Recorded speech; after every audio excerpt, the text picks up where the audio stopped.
नमस्कार दोस्तों, आज हम जानेंगे अंश मर्म और अंश फलक मर्म के बारे में। अंश मर्म और अंश फलक मर्म आपके शोल्डर जॉइंट के कोई भी प्रॉब्लम हो, आपका शोल्डर उठ नहीं रहा है जिसको बोलते हैं फ्रोजन शोल्डर। पहले इसका नाम फ्रोजन शोल्डर रखा गया था और फिर उसके बाद में धीरे धीरे इसको चेंज किया गया जैसे जैसे पता चलते गया कि ये फ्रोजन शोल्डर जो है आपका, ये तो पूरे जॉइंट के पूरे एरिया में पेन करता है, पूरे चारों तरफ पेन करता है जॉइंट के, तो इसीलिए इसको पेरी आर्थराइटिक शोल्डर बोला गया।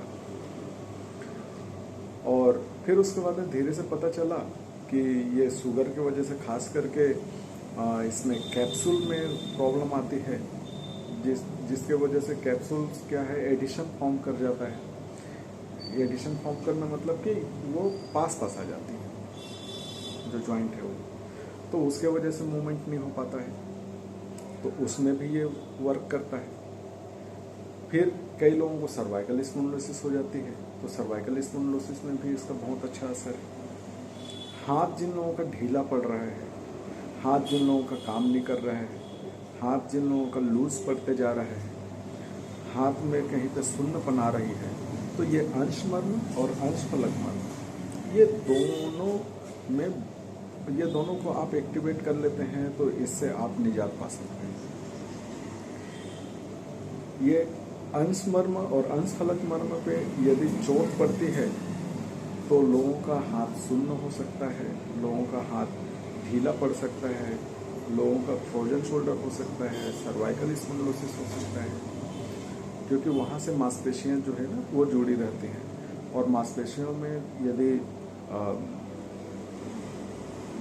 मांसपेशियों को यदि चोट पड़ती है तो वो आपस में सिकुड़ती है, जो उसके जो फाइबर्स हैं एक्टिन और मायोसिन प्रोटीन वो पास आते हैं, जिसकी वजह से वो सिकुड़ जाती है, तो उसके वजह से सर्वाइकल स्पॉन्डिलोसिस होने का भी चांस रहता है।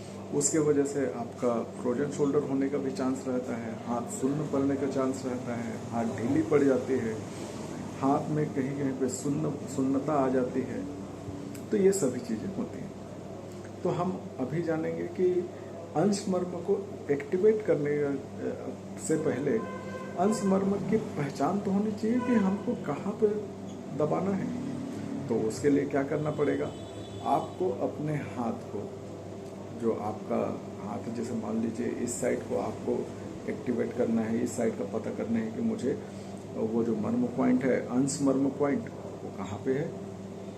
तो उसके लिए क्या करना पड़ेगा, उसके लिए आप अपने हाथ को यूँ रखिए, इसको सीधी रखिए, और फिर उसके बाद में अपने हाथ को एक दूसरे से मिला लीजिए, उंगलियों को, और मिलाने के बाद में फिर उसके बाद नेक के पास में रख दीजिए अंगूठे को नेक के पास रखने के बाद में ये जो तीसरी उंगली है, तीसरी उंगली जिस जगह में आएगी उस जगह को आप दबा करके देखेंगे, उस जगह आपको पेन भी महसूस होगा। तो जिस जगह आपको पेन हो रहा है उस जगह को आपको यूँ दबा लेना है। ये दबाना है 18 बार। क्यों 18 बार? 18 बार इसलिए क्योंकि हम जो श्वास लेते हैं 1 मिनट में, वो 15 से 18 बार ही श्वास लेते हैं। तो 15 से 18 बार श्वास लेते हैं, तो उसके वजह से ये 15 से 18 बार एक को दबा लिए। दूसरी बात ये कि हम उसको दबाव कितना देर तक डालें, तो दबाव हम डालेंगे 0.8 सेकेंड के लिए। एक बार जो दबाव डाल रहे हैं वो 0.8 सेकेंड के लिए दबाएंगे और फिर उसके बाद छोड़ देंगे। क्यों 0.8 सेकेंड? क्योंकि हमारे शरीर जो है ना, हमारे रिदम जो है, हार्ट की जो रिदम है, वो हार्ट की रिदम उसी बेसिस पे ही काम करती है। 0.8 सेकेंड में एक बार इजैकुलेशन हो जाता है, एक बार, यानी कि कंप्रेशन जो होता है वो 0.8 सेकेंड के लिए कंप्रेशन होता है। इसलिए 0.8 सेकेंड के लिए उसको होल्ड करना है और फिर उसको छोड़ देना है, फिर होल्ड करना है, फिर छोड़ देना है, फिर होल्ड करना है, फिर छोड़ देना है। तो ऐसे 0.8 सेकेंड के लिए आपको प्रेस करना है। ये तो हुई अंश मर्म के बारे में बात। अब हम कैसे पता करें कि अंश फलक मर्म कहाँ पे है? तो अंश फलक मर्म को पता करने के लिए आप अपने हाथ को उठाइए और फिर उसके बाद में ये आप सीधे रखेंगे। ये आपको 180 डिग्री में इसको लेकर के चले जाएंगे। अपना जो वेस्ट है उससे सीधा सीधा आएंगे, चेस्ट से, वेस्ट से, चेस्ट से, ये 180 डिग्री में रखेंगे। फिर उसके बाद में ये जिस जगह पहुंचेगा आपका, ये जो तीसरी उंगली है, ये याद रखिए, तीसरी उंगली जिस जगह पहुंचेगी उसी जगह को आपको प्रेस करना है। तो ये सीधा वहीं पे पहुंचती है अंश फलक मर्म पे। यदि अंश मर्म और अंश फलक मर्म के बीच की दूरी यदि देखा जाए तो वो सिर्फ 4 अंगुल की दूरी है। और ये 4 अंगुल लेना है अपने ही हाथों से, किसी दूसरे के हाथों की उंगली आपके उंगली से मैच नहीं करती कि हाँ इतना ही होना चाहिए। लेकिन आप अपनी उंगली को ध्यान दीजिए, अपनी उंगली से 4 उंगली नीचे जाएंगे। या फिर किसी का मान लीजिए पैसिवली करना है, ये तो हुआ एक्टिवली की बात। यदि पैसिवली करना है तो पैसिवली में क्या करेंगे कि उनके उंगली से आपकी उंगली को मिला लीजिए कि उनकी 4 उंगली आपकी कितनी उंगली बन रही है। उस हिसाब से आप अंश मर्म यदि आपने पालपेट कर लिया तो फिर उसके बाद में आपको अंश फलक मर्म के लिए आपको 4 उंगली नीचे जाना है।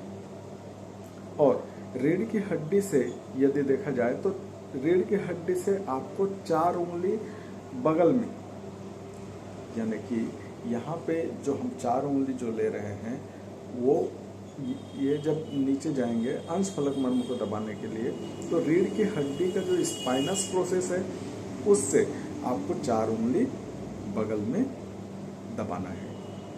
और जिस जगह ये हाथ पहुंचता है उसी का ही हम लोग देख रहे हैं ना, तो 4 उंगली आपको बगल में दबाना है। तो ये पहुंचे हम अंश फलक मर्म पे। तो मैंने पहले ही बता चुका है कि अंश मर्म और अंश फलक मर्म किस चीज़ में काम आता है। तो आज के लिए इतना ही, धन्यवाद।